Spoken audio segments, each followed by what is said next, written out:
শোনেন, আমি আপনাকে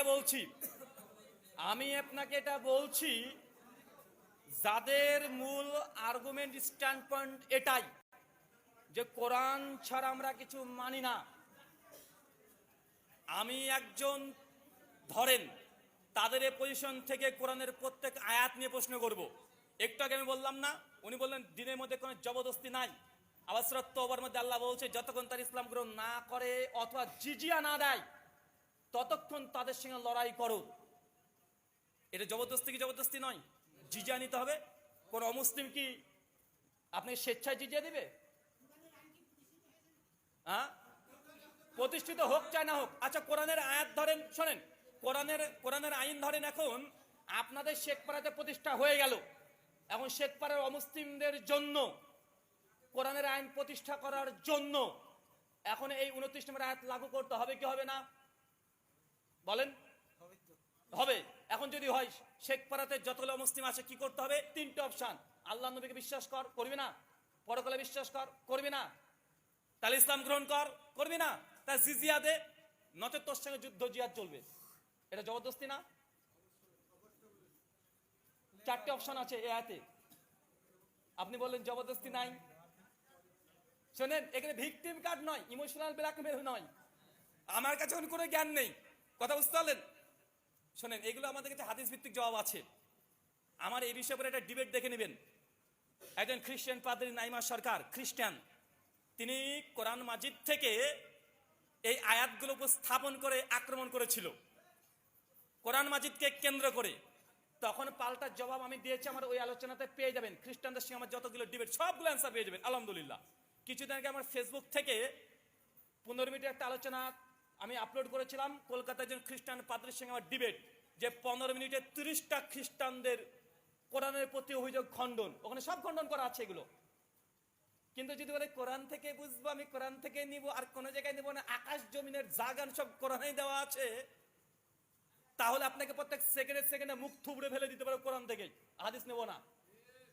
আপনি যে কোনো আয়াত তুলেন আমার সামনে, বিসমিল্লাহর বাংলা মানে করতে আপনি পারবেন না ঠিক মতো। আচ্ছা, বিসমিল্লাহির রহমানির রহিম বাংলা মানে বলেন। বিসমিল্লাহির রহমানির রহিম মানে কি বললেন? শুরু করছি আমি আল্লাহর নামে। কই আল্লাহর নামে শুরু করলেন না শুরু দিয়ে শুরু করলেন? বিসমিল্লাহির রহমানির রহিম মানে কি বললো? শুরু করছি আল্লাহর নামে, যিনি অসীম করুণাময় পরম দয়ালু। তো শুরু তো আল্লাহর নামে হয়নি, শুরু তো করলেন, শুরু করলাম শুরু শব্দ দিয়ে। হ্যাঁ না, আপনি শুরু করেননি। আপনার অনুবাদের সঙ্গে ভাব অর্থ পার্থক্য দেখা দিচ্ছে কি দিচ্ছে না? আচ্ছা শোনেন, আচ্ছা শুরু যে বললেন, আরবিতে কোন জুমলাতে শুরু আছে?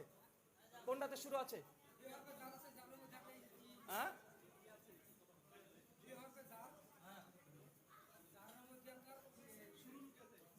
শুরু কোথায় আছে? হ্যাঁ, শোনেন, আমি আপনাকে একটা কথা বলি।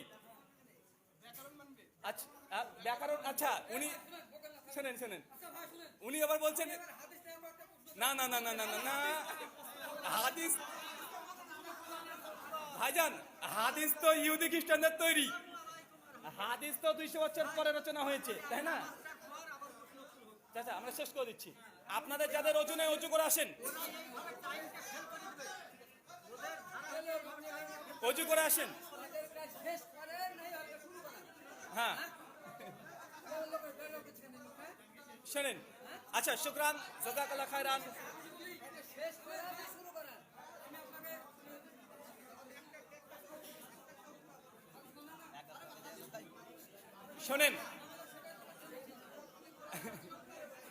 শোনেন, আমি আপনাকে বলি, না হাদিস তো ইহুদি খ্রিস্টান তৈরি, 200 বছর পর লেখা হয়েছে, তাই না? হাদিস তো 200 বছর পর লেখা হয়েছে, তাই না? ওখানে উনি বলছেন যে উনি জানে না, এতদিন গোটা এলাকাতে প্রচার করলো, আর যে বিষয়টা আপনার, উনি বলছেন এ বিষয়ে ওনার জানা নেই হাদিসের ব্যাপারে, তাই না? জানা নাই। সূরা বনী ইসরাঈলের 36 নম্বর আয়াত, ওয়ালা তাকফু লাইসা লাকা বিহি মিন ইলম ইন্নাস সামা আল বাসার আল ফুয়াদা কুল্লু উলাইকা কানা আনহু মাসউলা। যে বিষয়ে তোমার জ্ঞান নাই সে প্রশ্নও করো না, নিঃসন্দেহে তোমার চক্ষু, কান, জিহ্বা কিয়ামতের মাঠে জিজ্ঞাসিত হবে। আপনি জানেন না, প্রশ্ন করতে পারবেন না কোরআন অনুযায়ী। না, কোরআন অনুযায়ী যে বিষয়ে জ্ঞান নেই প্রশ্ন করা যাবে না। না, আপনি তো প্রশ্ন করতে পারবেন না কোরআন অনুযায়ী। ভাই আমি তো বলিনি, এটা আপনাদের ভাইরা বলে, আমরা শুনি। আর আপনি বলছেন এ বিষয়ে আপনার কিছু জানা নেই। আর জানা না থাকলে কোরআন বলছে প্রশ্ন করো না। যদি জ্ঞান না থাকে প্রশ্ন করতে পারবেন না, প্রশ্ন করার অধিকারই আপনার নাই। ভাইজান আমি কোরআন বললাম, সূরা বানিসা 36 নম্বর আয়াত। সূরা বানিসা 36 নম্বর আয়াত, ওয়ালা তাকফু লাইসা লাকা বিল ইলম, যে বিষয়ে তোমার জ্ঞান নাই প্রশ্ন করো না, করলে তোমাকে কিয়ামতের মাঠে জিজ্ঞাসিত হতে হবে। তো আপনি প্রশ্ন করবেন কেন হাদিস নিয়ে? ভাই আমি তো ডিফেন্স করতে বসছি না, আমি আগেই বলেছি, আমার আলোচনা শুরুতে দেখে নেবেন, শুরুতেই বলে দিয়েছি। আমি বলেছি যদি আমরা কোরআন হাদিস সব মানি,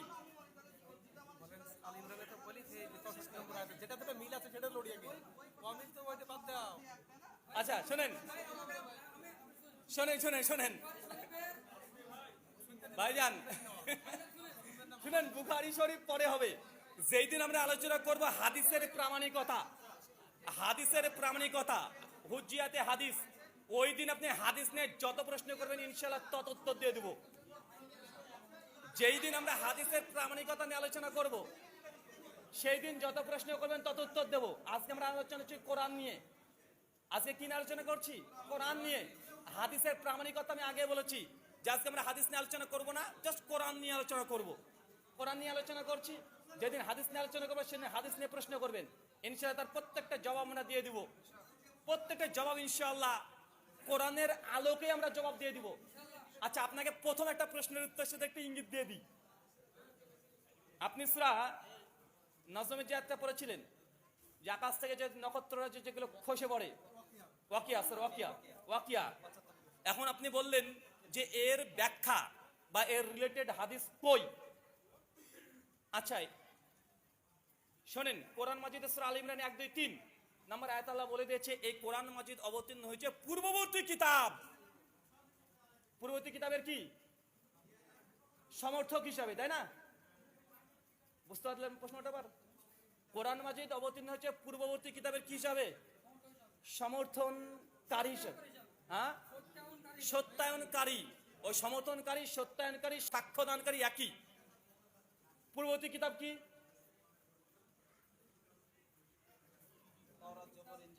আপনি বলছেন না, আমি বলছি না, আপনি বলেন।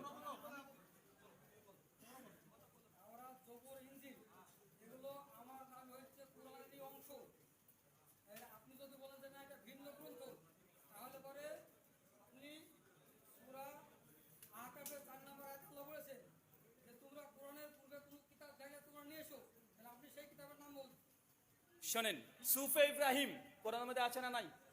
সুফি ইব্রাহিম, আচ্ছা সুফে ইব্রাহিম কোরআনের অংশ।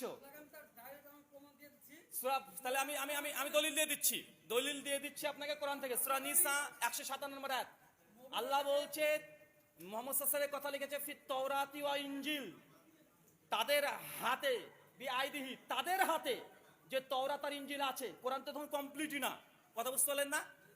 কোরআন তো নাজিল হচ্ছে, আর হচ্ছে বিআইদিহি, তাদের হাতে যে তাওরাত এবং ইনজিল আছে, ওই কিতাবে মুহাম্মদ সাল্লাল্লাহু আলাইহি ওয়াসাল্লামের ভবিষ্যৎবাণী আছে।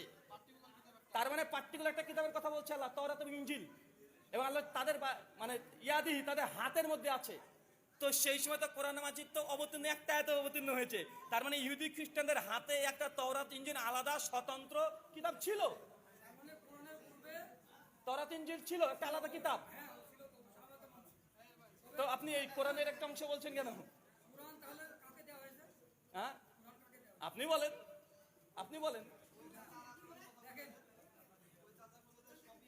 শোনেন, আপনি বলেন, আপনি পড়েন ভাই, দলিল আপনি দিবেন, দাবি আপনি করুন। আপনার যারা ওজনে কনফার্ম ওজু হয়ে গেছে, শোনেন,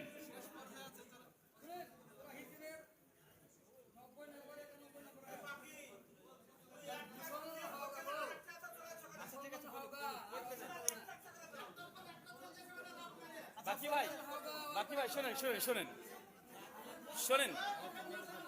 আমি আমি বলে দিই, শোনেন, আমি একটু বলে দিই।